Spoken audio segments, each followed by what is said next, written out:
teen dating abuse? Do you know the facts? According to the school year 2011 to 2012 Fairfax County Youth Survey, 79% of teens said that they have not been victims of teen dating abuse, but 21% said they have.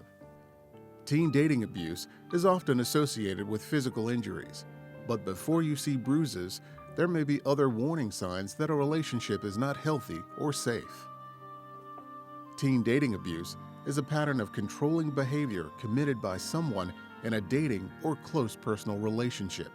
It may be emotional, physical, or sexual. Overall, 1 in 5 teens said that they had experienced some form of dating abuse. 19% of teens have had a boyfriend or girlfriend who always wanted to know where they were, called them names, or put them down. 4% of teens have had a boyfriend or girlfriend hit, slap, or physically hurt them on purpose. And 6% of teens have had a boyfriend or girlfriend pressure them to have sex when they didn't want to. While both girls and boys reported being victims of teen dating abuse, it is much more common for girls to be the victims of verbal and sexual abuse. How would I know if my teen is in an unhealthy or unsafe relationship? She isn't complaining to me, and she doesn't appear to be hurt. Take notice if someone your teen is dating or is close to exerts power over them. The abusive person may show extreme jealousy or possessiveness. Constantly check up on them or read their emails and text messages. Isolate them from friends and family. Repeatedly put them down or insult them. Threaten or humiliate them in front of others. Lose their temper, then blame your teen for making them mad. Or do things to control your teen's actions and choices.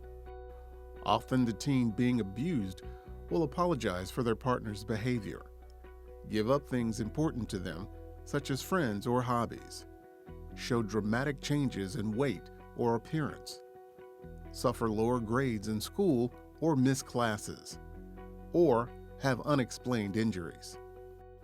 I think my teen might be a victim of dating abuse. What can I do to help? Tell your teen you are concerned for her safety and that you are there to listen. Let her know the abuse is not her fault and that abuse is never okay. If your teen is injured, go to your doctor or the emergency room. If your teen is in danger, report the abuse to law enforcement. According to the Fairfax County Youth Survey, teens that have been victims of dating abuse or violence are more likely to be depressed or consider suicide, use drugs or alcohol, bully others or be victims of bullying, be sexually active, or carry weapons. Teens are less likely to be victims of abuse when they have support of their home, school, community, and friends. You can always help your teen by helping them be successful in school, giving them a voice in family decisions that affect them, acknowledging when they do a good job, helping them be involved in activities in and out of school, and encouraging them to volunteer in their community. Talk to your teen about dating abuse. Make sure you know the warning signs. Let your teen know you are there to help her live a life free from violence. The National Teen Dating Abuse 24-hour hotline is available to help. They have confidential peer counselors who can assist you and your teen in developing a safety plan. They can also connect you to other resources for you and your teen.